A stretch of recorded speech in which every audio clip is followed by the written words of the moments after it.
And maybe it would be good to have a go with Thierry, so you kind of warm up. Yes, self-criticism is viewers, they see something with a distance, so they see something on the wall or installed, so they see it from a distance. So this distance doesn't include them in the questioning, is it my fault? So they see something which might be political, but then they don't think this problem, I'm the origin of the problem. So then it creates a public which is, let's say, protected from self-criticism. And after, basically, the museum also makes sure that very fast they get a massage from the museum, let's say the cafeteria, the cakes, the comfortable zone. So they are not in danger. They have a little frisson, they shake a bit, but they get released very fast, and they don't accuse themselves of the problem. So basically here in Denmark, not only in Denmark, but we are the origin of the problem somehow. Some of the pollution, some of the weapons are made here, some of the things. So we are some of the origin of the problem. So if we have some refugee, we can ask ourselves, why are these refugees moving? Maybe it's because we are part of certain wars and stuff. So this question maybe are not always asked because then we risk to cut the funding or make the government a bit angry. So this make us not being self-critic, and somehow then this will make us accept the problems and then fall asleep again. So what we talked last time is that maybe the museum are a big sleeping engine that make everybody gas, everyone, like the news. I compare the museum sometimes with the news. TV Abyss. May I? Yes, please. Reply to that? I think it's an interesting challenge and an observation that I can agree with to a certain extent, and then I also, of course, disagree. You don't agree completely? I don't agree completely. I promise not to agree completely, and I never completely agree, Thierry, because why not? Why not? Because I love to discuss with you, and if I agreed with everything, there was no discussion. So it's simple as that. I would like to come back to the sleeping thing and to the dream thing, because I think that yes, we might be sleeping machines, but we are also creators of very interesting dreams, and without dreaming there will be absolutely no progression in society. But let's get back to that. The part I agree with you with or on is the part about the hypocrisy of the art institution. Artists, dealers, museums, all included. I was, as probably many of you, or some of you, attending the opening days of the Venice Biennale, and it was easy to see that some 20,000 people came there during 4 days, all coming by flight, seeing works having been transported by containers, by airplanes, and so on. So it's quite easy to make the math. It's something like 15,000 tons of CO2 being emitted just for those 4 days. A scaring amount of those works being shown there are warnings about the climate change. So there's a paradox there, and we all contribute to the climate change, but we also at least show a certain will to embrace this problematics and to some way confront it. But there's a lot of paradoxes like that in the art world, and I think it's actually a real problem. So thanks for pointing to that. And if you go back in history now, I'm leading a museum that's not only a museum of contemporary and modern art, but also a historical, and probably first and foremost a historical museum. That is, we have a collection of Western art from the representing this last 700 years of European history. But then again, it's only a small fraction of that history that's represented, and it contains a lot of ideologies, power plays, power positions, and so on, which makes it, in my opinion, a really interesting collection with a lot of equally interesting blind spots and a a lot of interesting omissions. So, and the question is, how do we deal with these paradoxes, with these omissions, with these blind spots, with these stories and these historical catastrophes, even that are embedded in our collections and in our daily practice as museums? Well, first of all, I would say that self-criticism is, in my opinion, and probably we are not self-critical enough, but self-criticism is really part of running an institution today, and you should be able to identify your own shortcomings as an institution and to be able to see what you're not able to do and to analyze the reasons for not being able to do that, which can be financial or a matter of attitude or tradition or whatever it is. So, and I actually think that self-criticism is part of what we do, but it might not be enough. But I think that self-criticism is already being self-reflection, being a self-reflexive institution. That is an institution that has an awareness of where it comes from and what it is to be a state-funded institution today. Is actually already a part of what we do. But of course, there is this dimension, I think, that is embedded in the institution as such that we can, for example, in 2015, we mounted an exhibition. It was before I took up the position as director. That was called Nature Strikes Back, in connection with or in conjunction with the climate summit. And there was a big pool of money you can apply as an institution and get funding for whatever you did and that related to this climate summit. And the museum did what it should do, namely mounting an exhibition on how nature has been represented by art during 700 years, things that museums do. And people went there, and you can say, well, they had a good time and they saw some pictures, and then they went down to the cafeteria and had a coffee and a cake. Now at least it's organic. It wasn't organic back then. So there's a little progress. It's more expensive also. yeah. And it's also more expensive, yes. But being climate friendly is actually quite expensive. So that's part of a larger discussion. So, but anyway, and then you would say, Thierry, that people in the cafeteria that fell asleep, they might have been made conscious of some historical backgrounds for the situation we're in today. But basically, when they go to the cafeteria, they fall asleep and they forget everything. But they had a good time. So it was basically like seeing a mainstream movie, and then they went back home and saw a mainstream movie that same night. And I would say, well, first of all, I think that point of view or that criticism is potentially a little bit arrogant.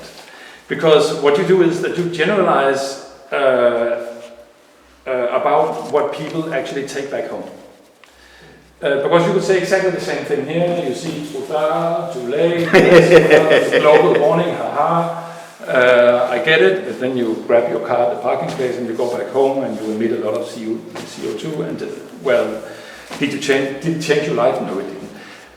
That's the same theory about how people react. But what I would say on a more optimistic note is that you are actually able, as a museum, as an artist, we do whatever we can do to change consciousness. It doesn't come, like this in one go. It comes slowly. I think actually when we today, and you must admit, and the election yesterday is also testifying to that, even though it's also testifying to a lot of other dirty things, but at least there is a green movement that has, you might say it's too late, and you have given up already. But something is actually happening. It's moving slowly in the right direction. And why so? Probably because scientists and artists and institutions over the last 20 or 30 years have been pushing and pushing and pushing. You can't say that one single person or institution has changed everything, but you know, a little here and a little there actually changes. Suddenly, it opens up. Suddenly, the decision makers see something. Hopefully, it's not too late. So don't be too sure about what people take back home. That would be my challenge to you. Or do you think you know? No, I'm not too sure. I just question it because anyway, I'm on the weak side. I am on the side. So I'm like the flaneur. I look from a distance. So of course I can only be arrogant because I don't have the state behind me. I don't have the position. I don't have the power. So I can only be a mosquito in this game and come with some bites as small as they can to the elephant. So, but the idea of question, no. My problem is not the cafe. The cafe is extra things. It's all these subjects that circulate that the museum or let's say the contemporary take with the illusion of treating them. Let's say, for example, the example of the Danvaux exhibition, for example. The recent Danvaux exhibition talk about the Vietnam War somehow. So it was some very historic reference. But that day, what was his name? McCain died. The day you had the big opening. McCain died and was super involved in Vietnam, and his death became a kind of symbolic for some stunt, PR stunt and marketing stunt in the media and the politicians. So I was asking myself that day, precisely the Sunday, 29th of August last year, how can the Museum of Contemporary Art, like Statens Museum for Kunst, can refer of the new reading of the Vietnam War now? How Danvaux is doing that, you know? So then I saw a kind of distance between what the museum was expressing, which was the Vietnam that my father knew, or that the Vietnam of that period, and the Vietnam now, and the American vision of the Vietnam, the stunt of the death of Cain, how Denmark is connected to that, how does the museum... So I found it a bit hypocrite to pretend to look at the Vietnam conflict or the Vietnam situation in 2019 and 18 August without seeing what's happened now. So you think you reflect about the Vietnam, but it's an old Vietnam. So by having an old stuff in mind, you take the public's the capacity to react on the actual subject, which are super different than the one you were exhibiting inside. So in that way, I found the museum a bit dangerous because they kind of create this illusion of taking care of the problems, of the question. I remember an exhibition where I react also a lot. It was in 2000. It was when you were not there. It was a U-turn. The U-turn Triennale. You had an exhibition with what is the name of this Lebanese artist? I don't know. The museum were exhibiting some cars that have been exploded in Lebanon. A collection from 20 years ago, and this was not reflecting the conflict now. So it's always. And now you mentioned the election that is super positive. There is more and more green. What's happened with this super election where we can see it's positive, we should not be too late, it's optimistic. It's a bit like when I see an article on the internet, you have this kind of thing circulating like, Norway is the first country to forbid plastic straw for drinking Coca-Cola. Wow. Yeah. Luxembourg is the first country to give free transport. Okay, Luxembourg, they have some things with their bank, which is not so perfect. The Norwegians, they can forbid and make PR around the fact they forbid plastic straw, but at the same time they drill around and they sell all kind of weapons. So they can make PR of this. So this kind of optimism about like some green, yeah, it's a small progress, but we should not jump off optimism with these things. And it's a lot of PR, and the contemporary art use also this PR stunt to make, like you see it also in biennales. Let's say I took this example of the refugee boat. Okay, we are caring about the refugee because we show a boat where they die. But it's the opposite. it doesn't create awareness. It creates cynicism, irony, distance. So sometimes it's not about Statens Museum for Kunst or something, but it's about the structure that seems to take some subject and then screw them into something else. But can I step in here? I think in the, for instance, example of Jan Vo and the show at SMK, is it right to criticize institution for the expression of the artist, because it was the artist they select? They show the artist's exhibition and his choice of what he wants to show and how he wants to show. And I don't think he wanted to deal with the problem of Vietnam or represent that issue. He was talking about himself, and I guess his position in the world and his reflection and his personal view on the events and the way things happened. And then to kind of, that means that you can of course forever criticize and argue with each individual position of each artist and how they take things. Well, just point what is missing. Yeah, but you're free to do that. But I think that it would be difficult to say that institutions should then intrude and tell artists what they should. No, they don't. But they choose a category. Which, for example, in this case of the Vietnam, that shows some careness about cultural identity, being once a refugee, what's happened in Vietnam. So on the PR of the artist, you find all these things, that show that the museum really care for the future of refugees, conflict and stuff.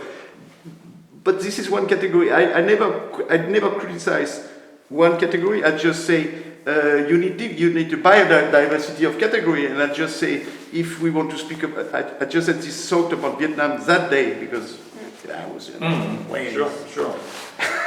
And cannot threat any museum anyway.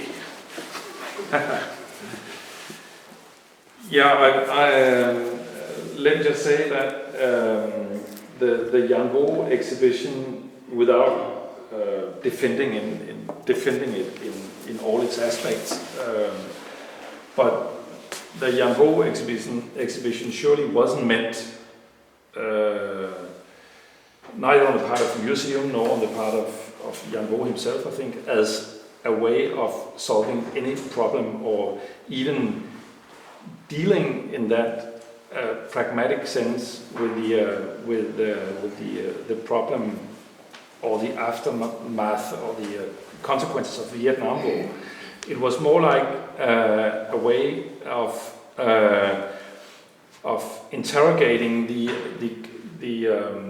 the way the personal biography and the larger global history are intertwined or entangled, and that I think is the real point of that artistic project. Had he been interested in what Vietnam, which really has many consequences today as well, also in the American self-understanding and American foreign policy and so on, it still casts its shadows. Then he probably would have chosen other approaches, I think. So by criticizing it for not dealing with Vietnam today is, in my opinion, a little bit beside the point. But of course, I was not criticizing. I was lacking something. I say, they talk about Vietnam, but it's missing. I'm missing something. Yeah, that's missing something. I'm not criticizing. Yeah, I'm missing. I think, Thierry, that's missing something from where you stand from and from what you talk about and what you engage with, because you don't engage with aesthetics in the same way that Jan Vo does. I asked you, I wanted to exhibit, I wanted to do something à la Jan Vo, I wanted to exhibit the gun of, now you can buy the gun where Van Gogh commits suicide. To express about my artistic identity and my too late mood. I think you're unique but in your own way. Yeah. One thing, and we have been discussing this way back, there are actually two things I would like to discuss with you in relation to this. One thing is about contemporaneity. What does it mean to you to be contemporary? What is the contemporary today, and what does it imply as an artist?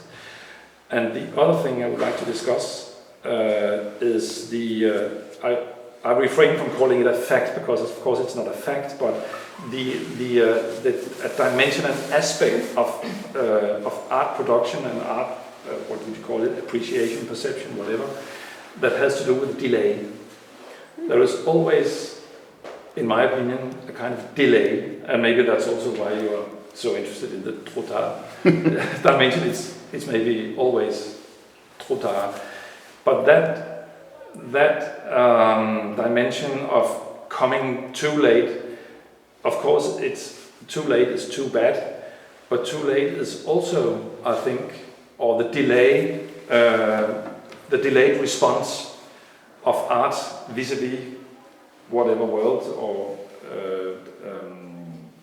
event is also the delay in which something is happening, something meaning emerges. So and that's maybe my one of the things I think that one of the most attractive things about art, be it historical or contemporary, is that there's always this little delay, this little anachronicity or anachronism that makes it contemporary, yes, but also a little bit non-contemporary, always. Even the most pretentiously contemporary art, if it's good, it's also not really aligned with the contemporary, and I think that's interesting. Is it fatality? Fatality? Yeah, it's embedded in the. It cannot be different. It's always. I don't know. All this with a question mark. This capacity to be in time and not be the delay is connected to the training. I compare with tennis. Yeah. A smash. You can play tennis 10 years and you can smash one day. You get the ball at the right moment. So the capacity to be at the right moment. It's super possible. It's a question of the problem. It's not possible because the institution don't want it, or the artist has to be in the street, or so the problem is the visibility. Yeah, but what Mikkel is saying is that he actually finds it beautiful to have the delay. He doesn't think it's a mistake or it's a problem. Sure, but he embraces the delay, while you urge that. No, I have a whole wall called trop tard. This is all delay, and I cut them. Your position is to urge the whole world to speed up. No, my position is to take time the whole rainbow. So let's say I say that before I have this shower called In Advance of the Broken Arm. So first I'm interested, how can the artist be in advance the accident? Prevent the accident. The alarm, you pull it, you say, okay, there are going to be, let's say, okay, I take an example with Statens Museum for Kunst. 6 years ago, but now we interconnect stories. 6 years ago, a bunch of Nazis had a meeting in front of the museum with the Perida movement. Huh? Yeah, the Perida movement. Exactly. Yeah. They were meeting in front of Statens Museum for Kunst. There were 50 people. I went there to make a film to try to understand where they were, because they were also in front of a museum, so I want to see which kind of people are attracted to use a museum as a background for their protest or for their show-off. So I went to interview a few people. There were about 50 people, 50 Nazis. Around them, I calculate double media. It was maybe 100 people filming them, So I made a film about the fact that it was double more people filming them than people participating. Now we are a few years later, what do we observe? So as an artist, I say, I pull the alarm. I am not inside Statens Museum for Kunst, because this is for other artists. I'm outside. And then what I observe, that the xenophobia will grow super fast in Denmark, because they encourage this kind of event to be a media event and film. So there is, I would say, danger. The more we film these people, the more they will grow. What do we see now? So maybe I was wrong, maybe my alarm was not right. What do we observe now in the last period? That these people have grow super fast, and they found a technique to attract medias and get out and get more. So let's say what I observed at that moment Maybe I was in time, maybe I was in advance of what is happening now, maybe I was in advance. So I can be sometimes in advance. For example, Nadia, when she was in emergency room in Hanoi, she made a work about 4 years before he came out about Putin and his homophobic laws. She did something 4 years ago. Another artist copies that, and then Amnesty copies that, but then we are 3 years later. 4 years later, it's everywhere. She did it 4 years before. Maybe she was in advance, because she said, look, in Russia, this is going to happen. Nobody listened. After we did work in the emergency room about camper flu. We say 5 years ago, we say, okay, now it has been voted that Denmark is going to use 25 million camper flu. We express about that. We sound like stupid. 3 years later, people say, oh, camper flu. So sometimes the artist is a little noticing a few things. So I'm interested to be in advance. Then I'm interested, if possible, to be in time, at least to be in time. If you have to pull the alarm, you stop the accident. And then, when you are too late, I'm interested in the delay, and now, basically, I'm interested to observe that it's too late. So, I think I cover the whole rainbow. I'm not disinterested with delay. Now, I say that we need different categories in the museum, like you can have cappuccino, cafe latte, no, I stop with this cafe. You have different categories of art. You have one art category which is in delay, and another category which is in time. I take this example from Mannheim. They have this painting. It's the execution of Emperor Maximilian from Edouard Manet. Yeah. Mm-hmm. So I took this painting as an example to work with, because this is called in the catalog, the word you find the most in the museum catalog is the word the artist is depicting. So here you have Edouard Manet is depicting the killing of the execution of the emperor. So we have found, the museum have rise up the idea of the artist depicting. Which means depicting, if I translate, is that the guy gets shot, everything is a catastrophe, and the artist it's just depict. So I would say, what kind of father are these artists if they just come and depict everything, all the dead bodies and all the people getting shot, and so, okay, they're in delay, but can the artist not depict, but basically stop something, let's say the Nazi in Denmark, the climate change, something. You can also do an exhibition about climate change, how the nature looks after climate change, things like that. You can also think that if we do this and that, maybe we could have stopped it and things. So to embed the artist with the idea of being with a delay is one category. But how many floors you have in your museum? You have different. You have 50 rooms. So why don't you have a room? We are 400 artists in this project. You have Nadia here. You have some other. Why is that not a room where we can pulse now and show what we can? Why not? Why is not possible? Because it's not a it's which is contemporary enough, or unpredictable is a problem. It's ultra contemporary. Why don't you have a room where we pulse now? It's an unanswerable question, but I would say that there are lots of nows in a museum where we have lots of categories, lots of types of works, so many types that I would say it even, and that's actually my challenge. I think a challenge in that we call it art, for want of a better word, but it's actually many different things. All of them in one way or another dealing with imagery and representation, but the approaches are so manifold that the term art is just a kind of a very vague umbrella for all that different. And I think one category, at least in principle, is the now, which would necessarily have to be a room that changed every hour. We have some works in the collection, Godipal's work that changes every second day. Godipal comes and makes changes to his work so that it actually is in constant progress, or in constant, it's not progress in a linear sense, but it's just changing, and then he takes away. Of course, because it's a museum and all what comes with that, we have made a contract with him so that there are some things he can take away and other things he cannot take away. And you might criticize that. We have a contract, but that's just the way it has to be. But he's making changes, and we have other works. For example, one that was acquired back in the mid-90s by Erik Andersen, the Danish Fluxus artist, that implies, among other things, a lot of wheelchairs or chairs with wheels on them, designed back in the 50s, that are placed, and they are moved around in the museum. So that's a kind of now, but most importantly, I think there is the now of those who are visiting.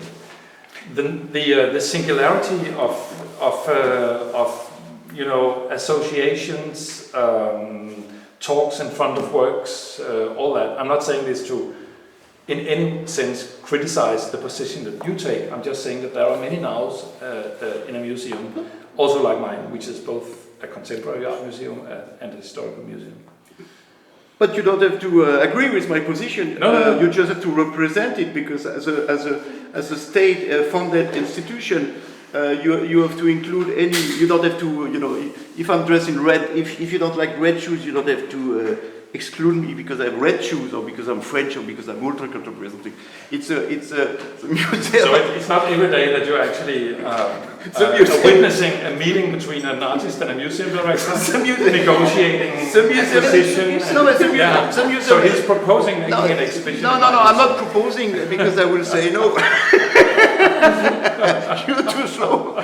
It's too late. I will say, as a director, you don't have to like or disagree or agree. You have to represent different categories, like ethnic categories. In the museum, you also must have some artists that have not done the Danish Art Academy, or not Danish, or we can also go in the statistic, of how artists are represented by race, by some people do it with women, but we can do things like that.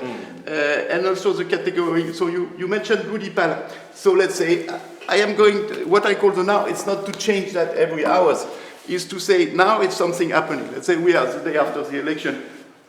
It's not your problem because you're a Danish museum, but no, it's an Italian architect. But how do you express about the growth of fascism in Italy today in the museum? Maybe it's not your problem, Maybe it is your. So how is it reflect? I mentioned again, if Denmark go in war in Iran tomorrow, how will you reflect about that? So this idea of pulsing the now is not only about me and Masha visiting, having a conversation. It's also a bit. You cannot, let's say, have dormant and pitching artists that want to work that way to have the museum, because the museum is the house of all artists, also that category. But the problem I think you have, sorry, Yeah. Sorry, I'm just a mosquito here. The problem you have, is that if you have in the institution something which is out of control, and Erland says the same yesterday, we cannot trust you or something. It's that if you have, if Goodipal has 3 objects that you have agreed already what they are, if he does that and that, you're safe. But if you don't know what he's going to speak about this one, maybe he's going to speak something you don't agree, or the government or the sponsor don't agree, then the unpredictability is your worst enemy, because as a director or as a curator, you stop controlling the art. And this is why you don't have emergency art or ultra contemporary art, because then it's out of control.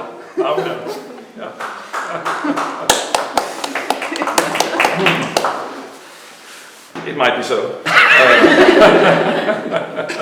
Point taken. Yeah, control is of course part of running. It's also a state-run. Well, yeah, it's a state-run institution, but it doesn't really change a lot, I think. Of course, there are, but it's a very dreary position to take to talk about control and the need of control. Of course, there is a sense in which you, as a museum, needless to say, need to have control of things, audience flow, building maintenance, security, all that. There's a lot in a museum. There's just, let's face it, there's a lot of control. But now what you're saying is that that we also are in a kind of unadmitted need of control of the works. Not only the works in the kind of conservational sense, but also works the living, breathing one. Yes, yeah, and maybe it is so. I don't know, but actually, I could imagine having works changing within the confines that just happen to be those of a museum, where you have people, you have to control the crowd. They pay a ticket, or they come in for free if they are below 18, and so on. And you have to control if they wear big baskets or with stuff in it, and are there weapons, and so on and so forth. But I could actually imagine works saying things that we basically are unable to control, in the sense that the statements or the meaning produced changes all the time. Great, you have a free room now. No, I'm just saying in principle. But I must admit, yes, it is a little bit scary. And why is that? It's not easy to say. It's not because I've got nothing. It's not that I've got anything against the way you work or other artists trying to be hyper contemporary, in the sense changing from hour to hour before it's too late, or even trying to be ahead of events. But maybe I haven't yet seen the project that does it in a way that convinces me. So it's about you. No. I'm actually not that it's totally out of my control, but we are actually 10 people deciding together in unity what's going to be the next exhibition. So why none of these 10 people never passed us? Personally. Why is these 10 people never passed? For example, when we did it in New York in PS1, they were happy about it, and they were super happy about it because visitors, they were paying many times to come back. You know, because when you have a changing political exhibition, then the public get addiction and come back and buy more tickets. So actually, the fulfilling the viewer, the freedom of speech. Can I rephrase a little bit? And that's something that we've been discussing with Thierry a lot, is that there seems to be a disbalance in how Thierry's work or the work of like-minded artists like him is treated by the institutions in Denmark compared to the institutions around the world, because it seems that the appreciation and interest in his practice is much more stable abroad. While in Denmark we continue to have the situation where now we hold 2 exhibitions with him, and for both exhibitions we seem to have a lesser interest on the institutional side to the shows. So it's just something, well, when he is invited to take part in the exhibitions in other places, there is clearly a success among the audience and an interest in what he does, and an interest among the media. So what's wrong? Yeah, it seems that we acknowledge some kind of unspoken agreement among the Danish institutions, and I guess what he's trying to get to in his way is if there is such, or a blacklist. Yes. for being sheer paranoia. For being too sheer paranoia. Yeah. So that what Mikkel says to you is that in their view they observe what you do and they haven't been convinced. But they don't have to be convinced. The idea, I'm not a salesman selling car where they have to like my car. They just have to represent what is tendency. This I need to be in the now. And now I took that example last time. Hans Ulrich Obrist, which is a pope in this kingdom, is doing an exhibition called It's Urgent. It's an exhibition called It's Urgent, with Charlottenburg, with a Reclaim Bureau called Urgency Agency, and something. So Sudanese, these words are going out the art world. So they use the same rhetorical. So we are in the now, the current affair. We have to look at this, you know. So all these things, the dictionary we publish or you published. I found the sentence in the Biennale concept, this Biennale concept, this other Biennale concept. They are there. So let's say this idea of the urgent, the emergency, the now, the pulsing, the current affair, and something, and also the social thing is there. So the whole idea of now. It is in the air. It's not a new avant-garde. It was maybe avant-garde 10 years ago where it was a bit strange, but now it's mainstream. It's every Biennale, you know. So suddenly. Then Hans Ulrich Uberist comes to Denmark with a curated project called "It's Urgent," and for us not to include the Danish representative of this concept is a sin. Why not? Well, he comes in with I a can't famous. I'm not. And I will say another thing. It's because I have been also when Tauber was working at Denmark Radio. I have also meetings. Let's say now I explain the more views of the urgent emergency platform. So basically, the emergency platform is to open a room in a museum where artists can come not every hour because it's too much. Every day they can come with an artwork which is about today's urgency. So let's say if Denmark starts a war, they can express about that war. If there is more Nazis, they speak about this. They take the issue of today. For example, Nadia, she made a project where pedophile had a conference in the same town that day. So we take the things, the artists become nearly like a detective pulling alarm. And it's shown with artwork every day, and every day there is a debate, the public can join, the media can come, including the public, there is 2-3 hours debate around the artworks, so the artist can be challenged in his vision in a debate. The room is round.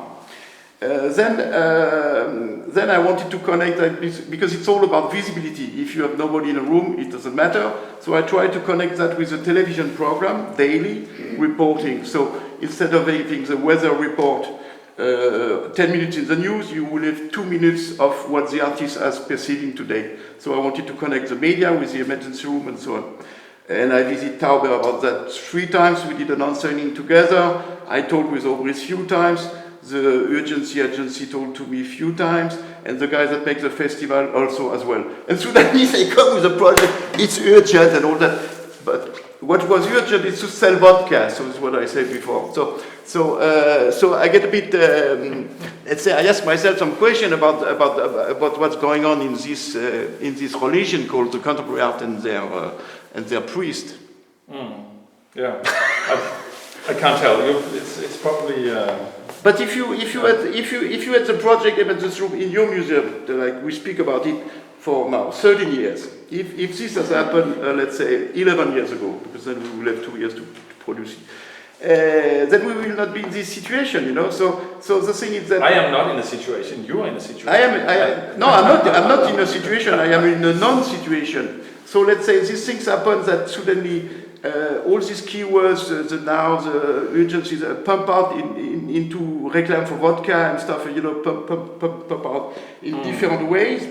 And I don't understand why this is happening. I think it's a very interesting question. I actually try to warn my marketing people as well as my contemporary art curators to use or to overuse the word contemporary and now and urgency and all that, because we're a museum, we are not very apt at being urgent or urgently present. But then at the same time, I must say that we also have a drive towards reinventing the language of the museum, which is difficult because it's such a kind of heavy institution. So of course we are all, I guess, trying to come to grips with this contemporaneity. But one thing I try to avoid is the overuse of the contemporary, because I still think that museums. You're rooted in the historical. Well, yes, we are rooted, but not in the sense that we are always looking back. But we have interesting roots going in many directions, and actually, when we invite artists to make things in the X-rum, we always try to urge them to take or to relate to the collection, because we are, of course, a museum of contemporary art, but we are first and foremost a collection of things that have been done. Yeah, like this Manet. Yeah. But why do they do it in the Manet room in Germany? I have to interrupt you and say that we're soon coming to an end of our time of the conversation. No. This time we really had a discussion about SMK and Thierry Geoffroy and their lack of interaction in the practical terms. But that's also interesting, and I think that led me to the idea to pose the final question before the two of you, to summarize in short. If you had one advice to give to Mikkel as the director of the institution that he is the director of, what would it be? No, I don't know. Anyway, it's blocked. So it's what I say. I don't know what to say, because whatever I say will be entertainment, will be whatever. What is important for me at the end? It's the result, the score. If we can do this or not do that, obviously we cannot do it. So I'm not going to say something. We are not going to have ultra contemporary in this museum or this other museum. It's blocked. I don't know if it's a blacklist or whatever. It's just, I feel the things are blocked, and I have nothing. What I say is going to be entertainment. It doesn't. What I have to say. I have said for 20 years. I don't have more to say. It's blocked. So I use, what I have to say. I have books around. So I have nothing else to say. I say it already. If there is no flexibility, it's still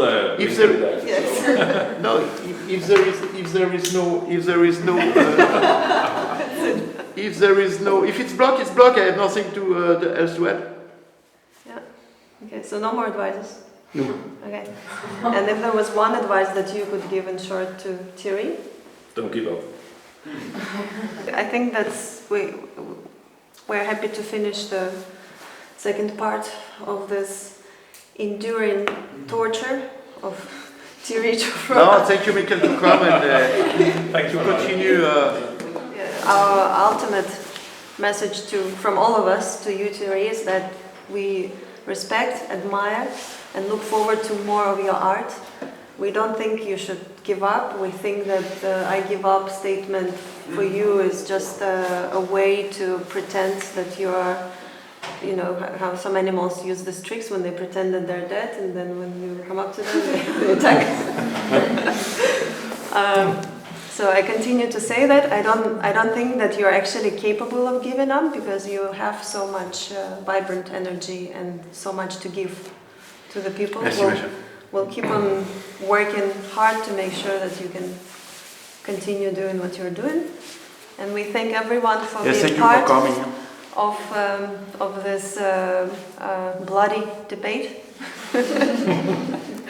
And especially thank you, Mikkel, for such engaging talk, and also for being so diverse in your positions, and not just taking the conversation from your point of view, but being very wide. It's been a pleasure. My pleasure. Thank you very much.